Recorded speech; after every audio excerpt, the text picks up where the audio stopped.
अस्सलाम वालेकुम dear students. आज का हमारा टॉपिक है ऑपरेटिंग सिस्टम। हम पहले लेक्चर में पढ़ चुके हैं कि जो ऑपरेटिंग सिस्टम होता है वो कंप्यूटर सिस्टम का एक बुनियादी पार्ट होता है।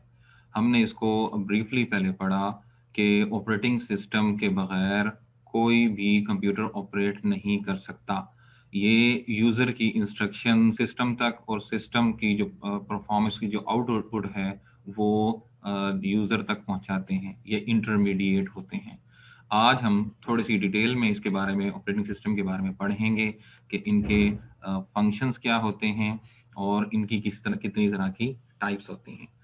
तो ऑपरेटिंग सिस्टम जो होता है वो लो लेवल सॉफ्टवेयर इसको कहते हैं और ये कंप्यूटर के जो बुनियादी फंक्शंस हैं उनको सपोर्ट करता है। बुनियादी फंक्शंस में जैसे ये इंटरफेस जो है वो प्रोवाइड करता है यूज़र के लिए कि वो कंप्यूटर के साथ वो मशीन के साथ इंटरेक्ट कर सके, जैसे in the form of mouse और कीबोर्ड। ऑपरेटिंग सिस्टम सपोर्ट फ्राहम करता है फंक्शंस की कि इसके ऊपर डिफरेंट तरह के जो प्रोग्राम्स हैं वो रन हो सकें और जो मुख्तलिफ हार्डवेयर इसके साथ अटैच हैं, चाहे वो सिस्टम की अपनी हैं सीपीयू की फॉर्म में, रैम की फॉर्म में, या जो उसके साथ अटैच इनपुट आउटपुट डिवाइसेस हैं, उन सब को मैनेज करता है किसी भी एप्लीकेशन के। जो उसका चौथा काम है वो फाइल को स्टोर करता है कि ये जो कंप्यूटर के ऊपर जो भी एप्लीकेशन रन हुई उसको अगर स्पेस चाहिए स्टोरेज के लिए, या उसने कोई चीज आपके ऑलरेडी सेव जो आपकी हार्ड डिस्क में पड़ी हुई है उसने उसको उठाना है, तो इस फंक्शन को अलाउ करना, इस फंक्शन की जो सपोर्ट है वो भी ऑपरेटिंग सिस्टम प्रोवाइड करता है। अब हम जो है ऑपरेटिंग सिस्टम की टाइप्स डिस्कस कर लेते हैं। ऑपरेटिंग सिस्टम की 4 टाइप्स हैं। सबसे पहली जो टाइप है वो रियल टाइम ऑपरेटिंग सिस्टम्स हैं। रियल टाइम ऑपरेटिंग सिस्टम जो होते हैं वो रियल टाइम एप्लीकेशंस के लिए इस्तेमाल होते हैं। रियल टाइम एप्लीकेशंस जो होती हैं वो आम तौर पे मेडिकल डिवाइसेस, मतलब जो कोई डिजीज के डायग्नोज वगैरह में, जैसे MRI स्कैन और जो ECG वगैरह होती हैं, इन चीज़ों में इस्तेमाल होती है। ये ऑपरेटिंग सिस्टम दूसरे आम ऑपरेटिंग सिस्टम से थोड़ा सा हटके होते हैं। ये एक अलग कंपोनेंट के ऊपर ये ऑपरेटिंग सिस्टम्स इंस्टॉल होते हैं, अलग डिवाइस के ऊपर इंस्टॉल होते हैं, और इनका क्विक जो रिस्पॉन्ड टाइम होता है वो इंतहाई फास्ट होता है। इंतहाई फास्ट होता है आम ऑपरेटिंग सिस्टम की निस्बत। ये बहुत ज़्यादा फास्ट होते हैं क्योंकि इन्होंने रियल टाइम एप्लीकेशन, जैसे मैंने आपको बताया कि MRI वगैरह हैं, या जो है वो ECG वगैरह हैं कि पेशेंट आपका पड़ा हुआ है, उसके ऊपर मुख्तलिफ रेज आपको जो है वो पड़ रही हैं और उसका जो है वो ये रिजल्ट निकाल रहे हैं। तो ये जो रियल टाइम ऑपरेटिंग सिस्टम्स हैं, ये ऑपरेटिंग सिस्टम की पहली किस्म है, स्पेशल किस्म, जो कि रियल टाइम एप्लीकेशंस के लिए इस्तेमाल। जो सेकंड टाइप है वो है single user single tasking operating system. Single user single tasking operating system ये ऑपरेटिंग सिस्टम की ऐसी किस्म है जिसमें एक यूजर एक टाइम में सिर्फ एक ही टास्क परफॉर्म कर सकता है। हमारा पास्ट के अंदर हम MS DOS, इवन के अब भी हम यूज कर रहे हैं MS DOS, उसकी जो है वो बेहतरीन जो है वो एग्जांपल है कि हम MS DOS के ऊपर कमांड बेस्ड ये एप्लीकेशन होती है, कमांड बेस्ड एप्लीकेशन होती है। उसके ऊपर हम जो है वो कमांड टास्क जो है वो कमांड परफॉर्म करते हैं। इसके अंदर कोई भी आपने टास्क परफॉर्म करनी है तो उसके लिए आप टाइप करते हैं। इस ऑपरेटिंग सिस्टम का ड्रॉबैक ये होता है कि अगर आपको कमांड याद ना रहे तो फिर आप उसको परफॉर्म नहीं कर सकते, क्योंकि इसको ऑपरेट करने के लिए आपको सब टास्क को याद करना जरूरी है। ऑपरेटिंग सिस्टम की तीसरी किस्म single user multitasking operating systems है। ये बहुत ही कॉमन जो है वो टाइप है और ऑलमोस्ट सब के सब जो हैं वो इस टाइप से फेमिलियर होते हैं। हमारे सिस्टम पे, हमारे लैपटॉप पे, हमारे डेस्कटॉप पे आमतौर पे जो ऑपरेटिंग सिस्टम हुआ होता है हम उसको विंडोज़ कहते हैं। जैसा कि हमारे सिस्टम पे विंडोज़ 7, विंडोज़ 10 वगैरह हो सकती है और पास्ट में 98 वगैरह विंडो होती थी। इसके ज़रिए, इस विंडोज़ के ज़रिए हम सिंगल यूज़र एक वक़्त में एक से ज़्यादा टास्क को परफ़ॉर्म कर सकता है। मतलब एक जो यूज़र है, वो अगर उस वक़्त में अगर कोई यूट्यूब के ऊपर कोई वीडियोज़ वगैरह देख रहा है या उसने कोई मीडिया प्लेयर चलाया हुआ है, उसके साथ-साथ वो अपनी ईमेल भी चेक कर सकता है दूसरी ऐप के ऊपर। उसके साथ-साथ जो है वो फ़ेसबुक भी यूज़ कर रहा होगा और उसके साथ-साथ हो सकता है कि उसने साथ एक जो है वर्ड का टैब भी खोला हुआ होगा। तो चूँकि ये एक यूज़र को एक से ज़्यादा टास्कें जो हैं वो उसको परफ़ॉर्म करने का जो है वो फ़राहम करता है, तो इसके लिए इसे हमें जो मशीन है वो पिछली कैटेगरी जो सिंगल यूज़र सिंगल टास्किंग वाली थी, उससे हमें एक्सपेंसिव कंप्यूटर भी चाहिए क्योंकि इसमें टास्क थोड़ी-सी कॉम्प्लेक्स हो जाती हैं। इसकी मिसाल मैंने आपको बताई कि विंडो एक्सपी हो सकती है, विंडो 10 हो सकती है, विंडो 7 है, ये सारी की सारी इसकी मिसाल। चौथी और आखिरी ऑपरेटिंग सिस्टम की जो टाइप है, उसे हम multi user multitasking operating system कहते हैं। इस टाइप के अंदर एक से ज़्यादा यूज़र जो हैं, वो एक वक़्त के अंदर एक से ज़्यादा टास्कों को परफ़ॉर्म कर रहे होते हैं। ये ऑपरेटिंग सिस्टम उनको प्लेटफ़ॉर्म मुहैया करता है कि एक से ज़्यादा यूज़र जो हैं, वो एक से ज़्यादा टास्क को परफ़ॉर्म कर सकें। इसमें एक वक़्त के अंदर बहुत सारे कंप्यूटर या बहुत सारे जो यूज़र्स होते हैं, वो एक ही वक़्त के अंदर एक दूसरे से कनेक्ट होते हैं और एक आप कह लें कि एक यूनीक किस्म का जो है वो एक सेशन वो एस्टेब्लिश हो रहा होता है। इसकी मिसाल जो है वो यूनिक्स है, लिनक्स है और वर्चुअल मेमोरी सिस्टम है। लिनक्स और यूनिक्स जो हैं ये ओपन सोर्स हैं। लिनक्स फ्री ऑफ कॉस्ट होता है जबकि यूनिक्स जो है वो फ्री ऑफ कॉस्ट नहीं होता, उसको उसका लाइसेंस होता है, उसको परचेज करना पड़ता है। वर्चुअल मेमोरी जो है वो कंप्यूटर के ऊपर वर्चुअली जो है वो मेमोरी को जो है वो क्रिएट करके उसके ज़रिए एक से ज़्यादा कंप्यूटर आपस में जो है वो इंटरेक्ट कर रहे होते हैं और आपस में शेयर होते हैं।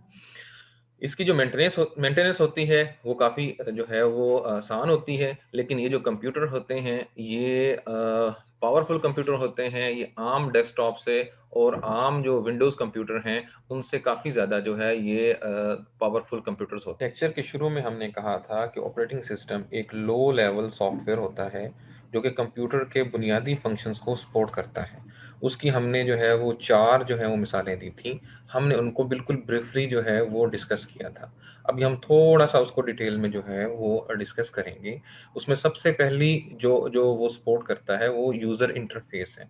यूज़र इंटरफ़ेस क्या होता है कि एक यूज़र कंप्यूटर को अपनी इंस्ट्रक्शन से अपनी बात किस तरह जो है वो कन्वे करता है, इसको यूज़र इंटरफ़ेस कहते हैं। इसमें जो है वो ग्राफ़िकल यूज़र इंटरफ़ेस जीयूआई ये बहुत जो है वो कॉमन इंटरफ़ेस है। जीयूआई के ज़रिए आप जो है वो माउस का जो इस्तेमाल है वो पॉसिबल होता है।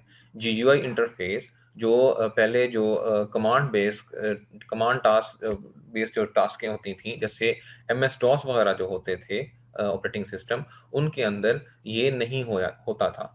ये अभी जो मॉडर्न हमारे जो कंप्यूटर हैं उनके अंदर जीयूआई ग्राफिकल यूज़र इंटरफ़ेस की एक्सेस होती है। इसके ज़रिए हम कंप्यूटर्स का माउस वगैरह के साथ जो है वो हम इस्तेमाल कर सकते हैं और डेस्कटॉप मेटाफोर्स मतलब जो कंप्यूटर के ऊपर जो मुख्तलिफ जो आइकॉन्स बने हुए होते हैं, हम उनको एक्सेस कर सकते हैं। जैसे ये आपको तस्वीर में नज़र आ रहा है कि हमने स्टार्ट के ऊपर ये पुरानी विंडो जो है, विंडो एक्सपी जो है, उसका एक वो स्क्रीनशॉट लगा हुआ है कि आपने स्टार्ट के ऊपर क्लिक की, तो ये सारे के सारे ऑप्शंस आ गए। ये ग्राफिकल यूज़र इंटरफ़ेस की किस्म है।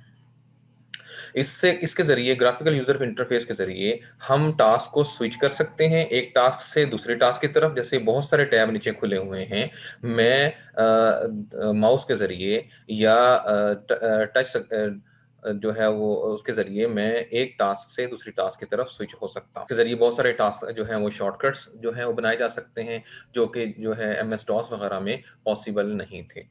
अ, user interface, command line interface में आपको मैंने पहले बताया कि वो डॉस के अंदर या अभी जो रीसेंट जदीद जो हमारे कंप्यूटर्स हैं, जो मल्टी यूज़र, मल्टीटास्क वाले कंप्यूटर लिनक्स और यूनिक्स जैसे हम ऑलरेडी डिस्कस कर चुके हैं, उनमें भी कमांड लाइन इंटरफ़ेस होते हैं। लेकिन लिनक्स के अंदर कमांड लाइन इंटरफ़ेस के साथ-साथ यूज़र ग्राफिकल यूज़र इंटरफेस की भी जो है वो फैसिलिटी होती है।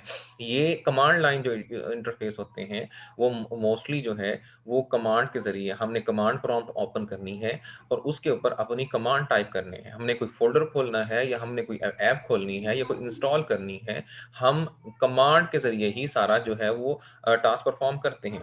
जैसे कि अभी आपको ये सामने स्क्रीन के ऊपर नज़र आ रहा है कि एक कमांड प्रॉम्प्ट खुली हुई है, इसके अंदर आपने जो टास्क परफॉर्म करनी है इसके ऊपर आप टाइप करेंगे। इसका ड्रॉबैक कमांड लाइन इंटरफेस का ड्रॉबैक ये हुआ करता था कि अगर आपको कमांड भूल गई, आपको सारी कमांडें याद रखनी पड़ती हैं और अगर आपको कमांड भूल गई तो आप वो डिजायर्ड रिक्वायर्ड जो है वो आपकी टास्क आप वो परफॉर्म नहीं कर सकते। फंक्शन ये सपोर्ट करता है वो रनिंग प्रोग्राम्स हैं कि एक वक्त के अंदर मुख्तलिफ जो एप्लीकेशन को सपोर्ट करता है और उनको मुसलसल जब एप्लीकेशन कोई रन हो रही होती है तो उसको कंसिस्टेंट तौर पर ऑपरेटिंग सिस्टम के जितने फीचर्स हैं, जितने बिल्ट इन फीचर्स हैं, जितने इस ऑपरेटिंग सिस्टम के अंदर फीचर्स मौजूद हैं, उन सब को की जो है एक्सेस जो है वो कंटिन्यूसली इसको प्रोवाइड करता है। और साथ साथ जो प्रोग्राम एक प्रोग्राम अगर दूसरे प्रोग्राम के ऊपर डिपेंडेंट है तो उसमें से वहां से जो इंफॉर्मेशन एक प्रोग्राम से दूसरे प्रोग्राम को चाहिए उसकी सपोर्ट भी ये ऑपरेटिंग सिस्टम जो है वो प्रोवाइड करते हैं। थर्ड वन जो है जो इसका फंक्शन है वो हार्डवेयर को मैनेज करता है। हार्डवेयर चाहे जो है वो इनपुट आउटपुट हो, चाहे वो जो है वो प्रिंटर वगैरह हो, चाहे वो सीपीयू हो, तो जो प्रोग्राम को परफॉर्म करने के लिए या जो आपकी जो ऐप चल रही है उसकी जो रिक्वायरमेंट में अगर कोई हार्डवेयर की एक्सेस है, जैसे कि उसको स्कैनर की एक्सेस चाहिए या उसको जो है वो कैमरे की एक्सेस चाहिए, तो उसको भी जो मैनेजमेंट है उसकी भी जो मैनेजमेंट है वो भी ये ऑपरेटिंग सिस्टम ही करता है। अगर कोई क्रिटिकल टास्क जो है प्रोग्राम परफॉर्म हो रहा है और दरमियान में कोई इससे इंपॉर्टेंट टास्क रिक्वायर्ड है तो ये सीपीयू जो है आपका जो ऑपरेटिंग सिस्टम है वो सीपीयू को स्टॉप करना और उसके अंदर वो जो मैंडेटरी प्रोग्राम है, जो ज़्यादा इंपॉर्टेंट प्रोग्राम है, उसको जो है वो लोड करना, इसकी भी मैनेजमेंट जो है वो ऑपरेटिंग सिस्टम करता है। और किसी को अगर उसके लिए हार्डवेयर की डिवाइस की जो है वो एक्सेस मैंडेटरी हो तो उसको भी इंटरप्ट करके, ऑलरेडी अगर किसी के पास है उसको इंटरप्ट करके दूसरे को देना, मतलब इंटरप्ट हैंडलिंग जो है वो भी ऑपरेटिंग सिस्टम की जो है वो एक बुनियादी टास्क है। उसके बाद जो है फोर्थ वन जो है वो फाइल और फोल्डर को ऑर्गेनाइज करना, स्टोरेज को ऑर्गेनाइज करना, किसको फाइल देनी है, कितने फाइल के ऊपर जो नाम है उसके कितने करेक्टर को सपोर्ट करना है, मैक्सिमम कितने हैं, मिनिमम कितने हैं, कौन सा जो है वो फाइल का नाम लिखते हुए कौन सा करेक्टर आप यूज कर सकते हैं, कौन सा नहीं कर सकते, ये सारी की सारी चीजें जो है मैनेज कर रहा होता है, उसको देख रहा होता है। नेस्टेड जो है फोल्डर्स क्या होते हैं कि फोल्डर के अंदर फोल्डर, फोल्डर के अंदर फोल्डर, जो है फोल्डर दर फोल्डर को नेस्टेड जो है वो कहते हैं हम, तो उसकी सपोर्ट भी जो है वो भी ऑपरेटिंग सिस्टम प्रोवाइड करता है। तमाम जो इस बात को यकीनी बनाना कि तमाम जो स्टोरेज डिवाइस हैं वो टास्क के साथ, वो जो ऐप चल रही है या जो प्रोग्राम चल रहा है उसके साथ कंटिन्यूसली वर्क करें, उसकी एक्सेस कंटिन्यूसली उसको मिले, तो ये काम भी सारा जो है ये ऑपरेटिंग सिस्टम का होता है। इसके बाद हम जो है वो इनहैंसिंग ऑपरेटिंग सिस्टम कि जो ऐसी जो सॉफ्टवेयर ऐसे फंक्शन जो कि ऑपरेटिंग सिस्टम के बुनियादी हिस्सा नहीं है, बुनियादी फंक्शन नहीं है, लेकिन एक सपोर्टिंग फंक्शन है, एक उसके फंक्शन को मजीद इनहेंस कर सकते हैं, उनको डिस्कस करते हैं। उनमें सबसे पहले यूटिलिटीज हैं। यूटिलिटीज में provide services not included with OS, ऐसी सहूलियात जो कि ऑपरेटिंग सिस्टम के अंदर बराह रास्त मौजूद नहीं हैं, उनको प्रोवाइड करना, जैसे एंटीवायरस वगैरह, फायरवॉल वगैरह और कंप्रेशन के फाइल जो है, फोल्डर जो हैं उनको आप कंप्रेस कर देते हैं। ये सारी की सारी जो फैसिलिटीज हैं, ये जो यूटिलिटीज हैं, ये जो है वो ऑपरेटिंग सिस्टम में मौजूद नहीं होती, लेकिन उसके ऊपर साथ कुछ सॉफ्टवेयर करके, एडिशनल सॉफ्टवेयर करके हम उसको ये सारी चीज़ों को इनहेंस कर सकते हैं। बैकअप सॉफ्टवेयर, बैकअप सॉफ्टवेयर जो होते हैं ये जैसे अगर आपने विंडो इंस्टॉल की है तो शुरू में आपसे वो कहता है कि आपकी विंडो नई है, आप इसका बैकअप जो है वो बना के फलां ड्राइव में रख लें। तो ये वाला जो ऑप्शन है ये विंडोज़ के अंदर बिल्ट इन नहीं होता, लेकिन अगर हम ये सॉफ्टवेयर कर लें तो ये विंडो की परफॉर्मेंस और विंडो की एफिशिएंसी और विंडो की जो है वो उसकी चीज़ों को इन्हांस कर देता है, उसकी एफिशिएंसी को इन्हांस कर देता है। कुछ जो आपके जो हैं वो ऑपरेटिंग सिस्टम हैं अभी नए, उनके अंदर ये फैसिलिटी बैकअप पैकेज मौजूद होते हैं, लेकिन ज़्यादातर जो आपके ऑपरेटिंग सिस्टम हैं, उनके अंदर ये बिल्ट इन फंक्शन नहीं होता। आपको मुख्तलिफ जो है वो बैकअप सॉफ्टवेयर करने पड़ते हैं। थर्ड पार्टी जो होते हैं ये पैकेज होते हैं कि कोई और इनको डिज़ाइन करता है, वो आपको करने पड़ते हैं और उससे आपका ऑपरेटिंग सिस्टम इन्हांस हो जाता है। जैसे कि ये आपको जो है वो स्क्रीन के अंदर नज़र आ रहा है कि ये जो है वो बैकअप यूटिलिटी जो है वो एक सॉफ्टवेयर इंस्टॉल हुआ और वो आपको जो है बता रहा है कि आपने कौन-सी ड्राइव का बैकअप लेना है और उसको जो है वो कहाँ डिस्प्ले करना है। जो नेक्स्ट जो है इन्हांसिंग जो है वैसे मैंने आपको बताया कि एंटीवायरस सॉफ्टवेयर जो है वो भी एक इन्हांसिंग यूटिलिटी सॉफ्टवेयर है।